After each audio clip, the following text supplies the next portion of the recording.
So hello everyone, नमस्कार सभी साथियों को। तो आप सबको आज मैंने कल बोला था कि नेक्स्ट लेक्चर में क्वेश्चंस की प्रैक्टिस कर लेंगे। जो टॉपिक डिस्कस हो चुके हैं उनके बेस्ड कुछ क्वेश्चंस एक आध प्रैक्टिस कर लेते हैं, जिससे हमें बेटर अंडरस्टैंडिंग हो जाए जो हमारे कॉन्सेप्ट हैं। ठीक है, तो उसी में मैं क्वेश्चन यहाँ पर पहला राइट कर रहा हूँ, आप लोग राइट कर लीजिए पहले। A short post constructed a short post constructed from a hollow from a hollow circular tube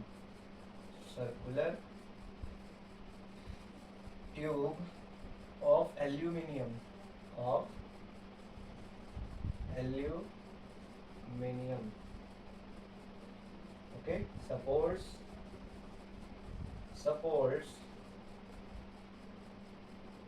a compressive load of a compressive load of 26 and unit ये आपको दे रखी है किलो पाउंड पर स्क्वायर इंच, या आप इसको बोल सकते हो किलो पाउंड। लोड जो आपको दे रखा है वो दे रखा है 26 किलो पाउंड। ठीक है, यूनिट आपका यूसीएस सिस्टम में दे रखा है, यूएससीएस सिस्टम में दे रखा है। यूनिट आपको यूएससीएस सिस्टम में दे रखा है। ठीक है, 26 किलो पाउंड। द आगे दे रखा है आपको the inner and outer diameter and outer diameter of the tube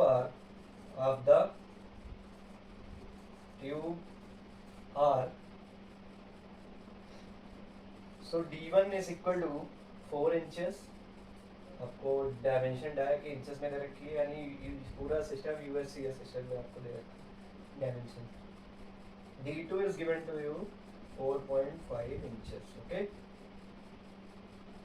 respectively, okay, note कर लेना इसको, इसका सॉल्यूशन करूँगा। and its length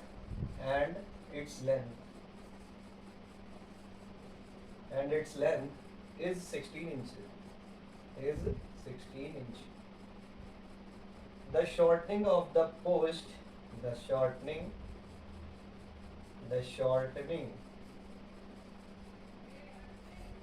of the post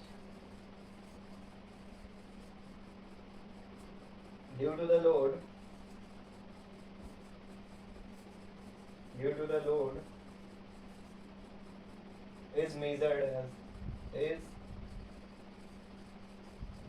as 0.012 inches. Now determine the compressive stress. Determine the compressive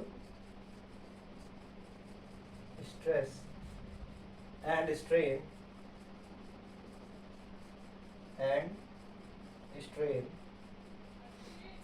in the post. हाँ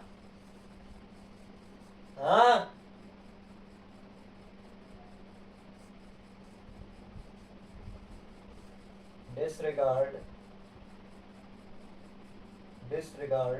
the weight of the post itself and assume that the post does not buckle under the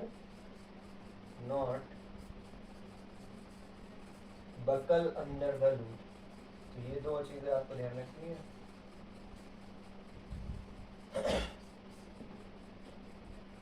ये आपका पूरा question है। ठीक है,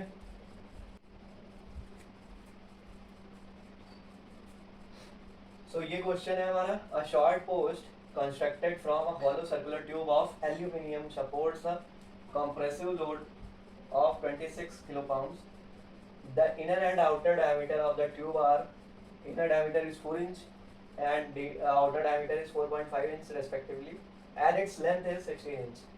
The shortening of the post due to the load is measured as 0.012 inches. In the post, determine the compressive stress and strain.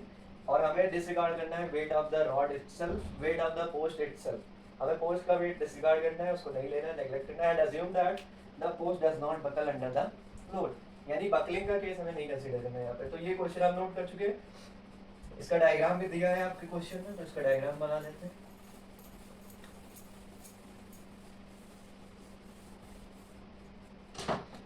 इसका diagram है जो is something like this.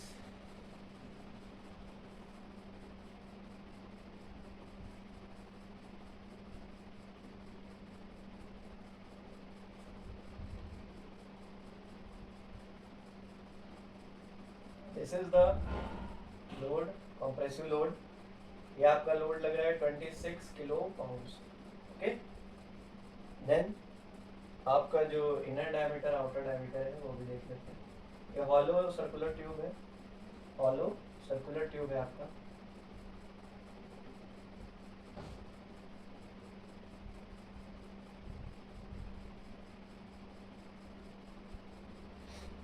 इसका जो इनर डायमीटर है यानी D1 आपको गिवन है 4 inch, और जो outer inner diameter means this one, और जो आउटर डायमीटर है दिस वन, तो ये आपको गिवन है D2 4.5 इंचेस। ठीक है, मैं डेटा सारा लिख,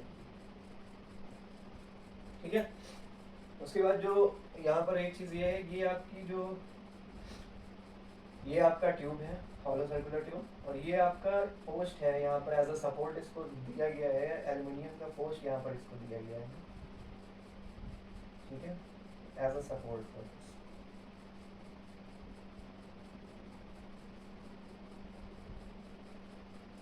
इसका जो लेंथ है वो आपको गिवन है 16 इंचेस।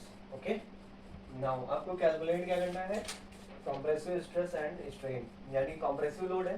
पहली बात तो ये एक्सियल लोड है, क्योंकि लेंथ के long longitudinal axis axis of the member के long, this is the length, और लेंथ के लॉन्ग लोड लग रहा है, तो आपका कंप्रेसिव एक्सियल कंप्रेसिव लोड है। तो एक्सियल कंप्रेसिव लोड है, तो उसकी वजह से आपकी कैसी स्ट्रेस डेवलप होंगी, एक्सियल कंप्रेसिव स्ट्रेस डेवलप होंगी, वही हमें कैलकुलेट करना है यहाँ पर। तो यहाँ पर अगर आप देखने आओ तो आपको ध्यान क्या रखने वाली बातें हैं, मैं वो बता दूँ आपको कि आपको सबसे पहले क्या निकालना है, कंप्रेसिव स्ट्रेस निकालनी है, जो कि होता है sigma is equal to P by A, अभी हम पढ़ चुके हैं। और दूसरी चीज आपको निकालनी है compressive strain, epsilon is equal to delta by L. अच्छा, इसकी शॉर्टनिंग दे रखी है ड्यू टू दिस लोड, जो आपके ट्यूब की शॉर्टनिंग है वो आपकी दे रखी है 0.012 इंच। ओके, यानी ये डेल्टा हो गया आपका, ठीक है। अब यहाँ पर लोड पता है हमें, एरिया, एरिया किसका, इस मेंबर का एरिया, मेंबर है आपको हॉलो सर्कुलर ट्यूब, तो hollow circular tube, hollow circular चीज का एरिया कैसे निकालोगे, pi by 4 d2 square minus d1 square, outer diameter square minus inner diameter square, तो पाई बाई 4 d2 कितना है आपका 4.5 स्क्वायर माइनस 4 स्क्वायर। तो यहाँ से जब आप कैलकुलेट करके लाओगे, कैलकुलेटर में कैलकुलेट करिए, 4.5 square minus 4 square and multiplied by pi divided by 4, it comes out to be 3.338 inch square, यानी एरिया आपका आ गया ये, ठीक है।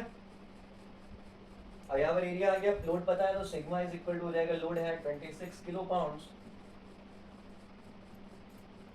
डिवाइडेड बाय एरिया है 3.338 इंच स्क्वायर। यहाँ से आपका कितना आ जाएगा, सॉरी, अच्छा ये किलो पाउंड्स है तो इसको पाउंड्स में बदल लो, इसको 1000 से मल्टीप्लाई कर देंगे तो ये आपका सिंपली पाउंड्स में हो जाएगा, ठीक है। मैंने किलो पाउंड्स में था, इसको 1000 से मल्टीप्लाई कर दिया तो पाउंड्स में हो गया। और यहाँ से 26,000 डिवाइड बाई 3.338, तो तो आपका जो आंसर आ गया वो आ गया आपका अराउंड, मैं अराउंड आपका जो आंसर आया है वो अराउंड नहीं, एग्जैक्ट आंसर मैं लिख रहा हूँ 7789.1 एंड इसका यूनिट क्या हो जाएगा, पाउंड, PSI, इसको बोलते हैं पाउंड्स पर स्क्वायर इंच, पाउंड्स पर स्क्वायर इंच, इसको शॉर्ट में बोलते हैं PSI। ठीक है, तो 7789.1 इतना आपका स्ट्रेस आ गया, कॉम्प्रेसिव स्ट्रेस। ठीक है, नाउ आपका निकालना क्या है, स्ट्रेन, कॉम्प्रेसिव स्ट्रेन। तो डिफॉर्म में हमें शॉर्टनिंग पता है 0.012 इंचेस एंड लेंथ आपको पता है 16 इंचेस, दोनों लेंथ है तो आपको पता है स्ट्रेन डायमेंशनलेस क्वांटिटी है तो यूनिट लेस हो जाएगा answer. 0.012 divided by 16, it is comes out to be 7.5 into 10 to the raise -4। तो ये आपका स्ट्रेन आ गया और ये आपका कंप्रेसिव स्ट्रेस आ गया इस क्वेश्चन। ठीक है, तो आसान सा था, बस यहाँ पे हॉलो सर्कुलर ट्यूब था तो मैंने एरिया कैसे निकाला है, outer diameter minus inner diameter का होल स्क्वायर π/4, क्योंकि आपका सर्कल का एरिया जो होता है π/4 d स्क्वायर, यहाँ पर हॉलो है तो d2 आउटर माइनस इनर का स्क्वायर कर दिया, एरिया आ गया। फिर आपका P दे रखा था 26 किलो पाउंड्स, उसको पाउंड्स में बदल दिया 1000 से मल्टीप्लाई करके और पाउंड्स पर स्क्वायर इंच में हमने स्ट्रेस निकाल ली यहाँ से। देन स्ट्रेन निकालने के लिए सिंपली हमें पता है डिफॉर्मेशन या डिस्प्लेसमेंट डिवाइडेड बाय लेंथ। तो यहाँ पर 0.012 का शॉर्टनिंग की क्वेश्चन में गिवन है, इंचेस अपॉन टोटल लेंथ कितना है 16 इंचेस, तो यहाँ से आपका सिंपली स्ट्रेन कैलकुलेट होकर आ गया।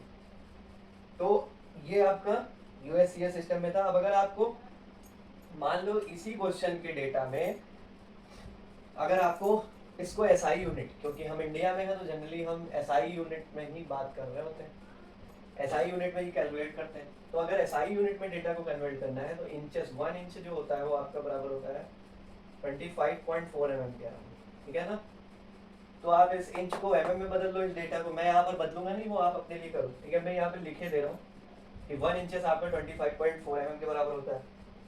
ठीक है, देन अगर पाउंड में आपको पता है कि इतना है, पाउंड में मैंने लोड ये गिवन है किलो पाउंड, तो यहाँ पर एक और लिख लो कि 1 पाउंड जो आपका होता है, LB मतलब पाउंड, तो ये 1 पाउंड जो होता है 4.45 न्यूटन के इक्विवेलेंट होता है लगभग।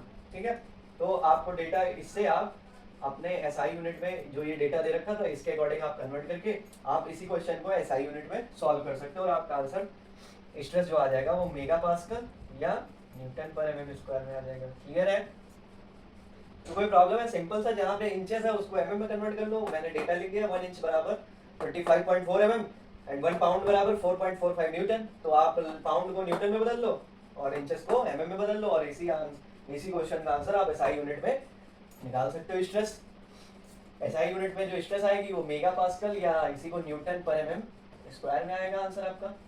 ठीक है, स्ट्रेन तो कोई यूनिट होता ही नहीं है, डायमेंशनलेस। ठीक है, तो वो तो यही आना है, कोई प्रॉब्लम नहीं है। क्लियर है, clear.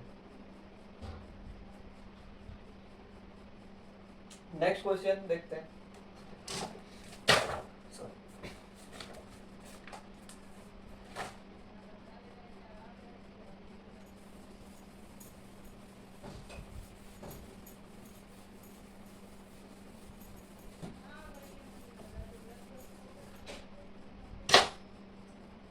Question number 2, next question देखते हैं। एक और, a circular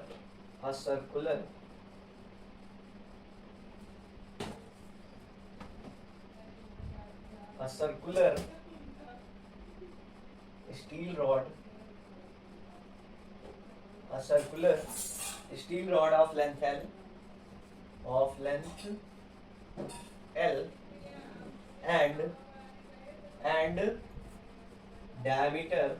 and diameter D hangs in a mine shaft and holds an ore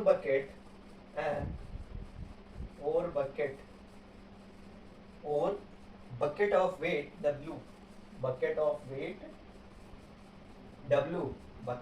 W at its lower end lower end as shown in figure, as shown in figure. मैं अभी figure भी बनाऊंगा, ठीक है। फिगर बना लेते हैं, जो आपको फिगर गिवन है, it is something like this.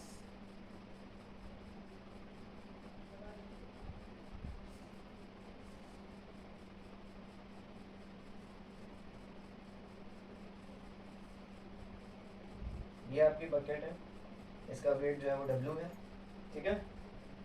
आपको दे रखा है और बकेट जो है वो हैंग कर रही है लोअर एंड पे, किससे, जो सर्कुलर स्टील रॉड है, ये आपकी सर्कुलर स्टील रॉड है, ठीक है, जो कि हैंग कर रही है आपकी माइन शेप से हैंग कर रही है स्टील रॉड। इससे आपकी बकेट लटकी हुई है लोअर एंड पे, जिसका वेट W है। जो आपकी स्टील रॉड है यानी दिस वन, इसकी लेंथ जो है वो है आपकी L, कितनी लेंथ है L, ठीक है। इसका जो डायमीटर है वो आपका है D डायमीटर की स्टील रॉड है, और इससे और बकेट W वेट की हैंग करी, ये माइन शेफ्ट से आपकी हैंग करी, ठीक। अब आपको पहली चीज क्या कैलकुलेट करना है, पहला जो आपको कैलकुलेट करना है वो है obtain a formula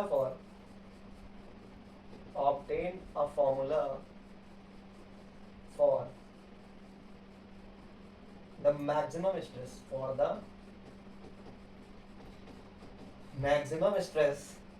sigma max in the rod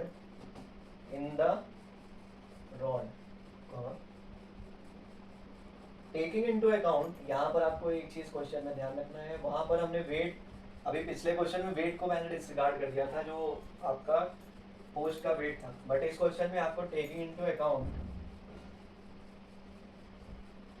the weight of the rod itself, the weight of the rod itself, हमें वेट कंसीडर करना है रॉड का खुद का वेट। बी आपको calculate the maximum stress if आपकी L बराबर हो गया 40 metre, diameter D is equal to 8 mm, and जो वेट है और बकेट का W, इसकी वैल्यू है 1.5 किलो न्यूटन।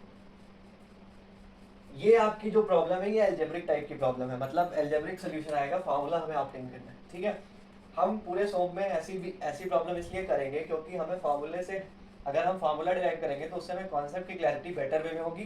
तो जब वैल्यू दी होंगी तो सिंपल हमें, क्योंकि वो कॉन्सेप्ट पता है कि अगर ऐसा क्वेश्चन आएगा, ये फार्मूला था, मैंने निकाला था, और कैसे निकालते हैं वो भी आपको पता होगा, तो आप जब न्यूमेरिकल वैल्यू आएंगी तो बहुत आसानी से उस फार्मूले में पुट करके, जैसा कि इसमें बी पार्ट में आपको करना है, पहले फार्मूला ऑब्टेन करना है इस क्वेश्चन का, फिर उसमें वैल्यू सिंपली दे रखी है, आपको पुट करके आंसर निकाल देना।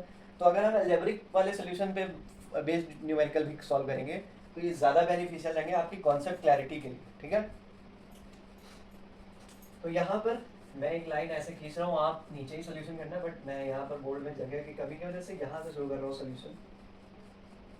तो अगर इसका सोल्यूशन करने जाए तो पहली बात तो ये है कि जो वेट W है ये डाउनवर्ड डायरेक्शन में लग रहा होगा वेट W, ठीक है। इसकी वजह से जो मैक्सिमम स्ट्रेस आएगा वो कहाँ पे आएगा, मैंने आपको बताया स्ट्रेस कॉन्सेंट्रेशन वाला, कि जनरली क्या होता है कि जो कॉम्प्लेक्स स्ट्रेसेस होती है वो एंड्स पे जनरेट होती हैं, तो क्योंकि W वेट आपका डाउनवर्ड नीचे डायरेक्शन में लगा, इसकी वजह से जो मैक्सिमम स्ट्रेस आएगा यानी मैक्सिमम फोर्स आएगा वो यहाँ पर एंड पे आएगा, अपर एंड पे। मैं बोल रहा हूँ कि ये F मैक्स यहाँ पर अपर एंड पे आएगा, इस वेट W की वजह से जो मैक्सिमम फोर्स होगा वो अपर एंड पे आएगा, लास्ट एंड पे, नो प्रॉब्लम, सॉरी। तो इसकी वजह से जो मैक्सिमम स्ट्रेस होगा वो यहीं पर जनरेट होगा अपर एंड पे, इतना भी क्लियर है, ठीक है। अब ये जो F मैक्स की वैल्यू होगी, जो F मैक्स की वैल्यू होगी, यदि मैं अगर लिखने आऊं यहाँ पर, अगर मैं आपको बोलूं कि F मैक्स जो होगा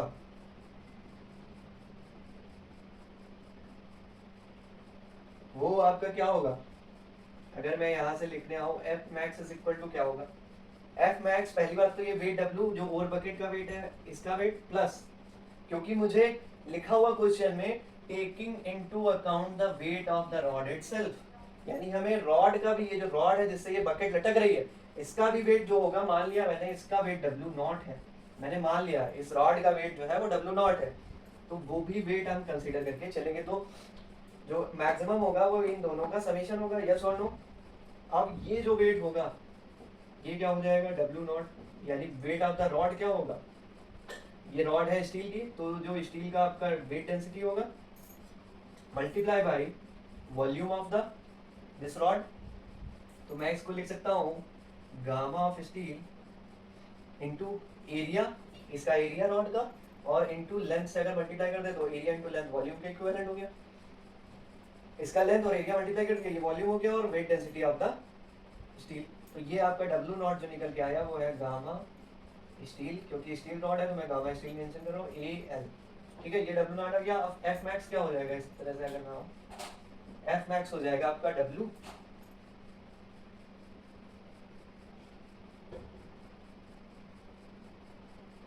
सॉरी, अगर यहाँ से यस एफ मैक्स क्या हो जाएगा, एफ मैक्स हो जाएगा आपका W plus gamma of steel into area into length. अब मुझे पता है सिग्मा मैक्स क्या होगा, F max divided by area. यहाँ से एफ मैक्स है W plus gamma of steel area into length divided by A. यानी इसी को मैं लिख सकता हूँ क्या, मैं यहाँ पर लिख रहा हूँ, यहाँ से सिग्मा मैक्स जो हो जाएगा वो आपका इक्वल टू हो जाएगा डब्ल्यू अपॉन ए, अलग कर सकता हूँ, plus gamma L, area cancel हो जाएगा तो गामा स्टील इंटू लेंथ। ये आपका मैक्सिमम स्ट्रेस हो जाएगा। ठीक है, जब हमने वेट ऑफ द रॉड भी टेकन इनटू अकाउंट लिया। तो ये हमारा रिक्वायर्ड फार्मूला जो ऑब्टेन करना था इस पर्टिकुलर क्वेश्चन के लिए, वो ये फार्मूला आपका डिराइव होके आ गया है। ठीक है, आप सिंपल सा बी पार्ट में कुछ करना ही नहीं है, ये पार्ट का फार्मूला डिराइव कर दिया। बी पार्ट में आपको डब्ल्यू की वैल्यू दे रखी है 1.5 किलो न्यूटन, तो सिंपली आपको मैक्सिमम स्ट्रेस कैलकुलेट करना है, वैल्यूज दे रखी है, तो इसी फार्मूले में वैल्यू पुट कर दिया। डब्ल्यू की वैल्यू कितनी है, weight of the whole bucket 1.5 kilo newton into 10 to the raise 3 कर दो, न्यूटन में आ जाएगा आपका। एरिया कितना है, एरिया कितना हो जाएगा, एरिया किसका, एरिया रॉड का, तो ये एरिया हो जाएगा pi by 4 into D square. Pi by 4 into D कितना है, डी आपका दे रखा है 8 mm, तो 8 स्क्वायर हो गया, डायमीटर आपका 8 स्क्वायर हो गया। ठीक है, उसके बाद ये हो गया mm में दे रखा था, ये एरिया हो गया न्यूटन पर mm स्क्वायर, और प्लस हो गया आपका कितना, गामा ऑफ स्टील, यानी weight density of steel I think 77 होता है। गामा ऑफ स्टील जो होता है, वेट डेंसिटी ऑफ स्टील वो 77 किलो न्यूटन पर मीटर स्क्वायर। ठीक है, सॉरी डेंसिटी है पर क्यूब और वॉल्यूम होता है ना, तो 77 किलो न्यूटन पर मीटर क्यूब। यहाँ से मैं पुट कर देता हूँ 77 into 10 to the raise 3 newton पर मीटर क्यूब, ये हो गया इसका यूनिट। और लेंथ कितना है आपका, लेंथ है आपका 40 मीटर, इसको 40 मीटर, तो न्यूटन पर मीटर क्यूब से 1 मीटर कैंसिल हो गया, तो न्यूटन पर मीटर स्क्वायर बचा उधर। यहाँ से जो आप इसको कैलकुलेट करके आओगे आंसर, तो फाइनल आंसर आपको मिलेगा सिग्मा मैक्स का, वो मिल जाएगा आपको, ये इसकी वैल्यू कैलकुलेट होके जो आपकी आएगी वो आएगी आपकी 29.841 प्लस इसकी जो वैल्यू आएगी इतने पार्ट की, वो आएगी आपकी 3.08। It is something 3.08। 1 सेकेंड, आपको दिख नहीं रहा होगा तो मैं थोड़ा साइड पर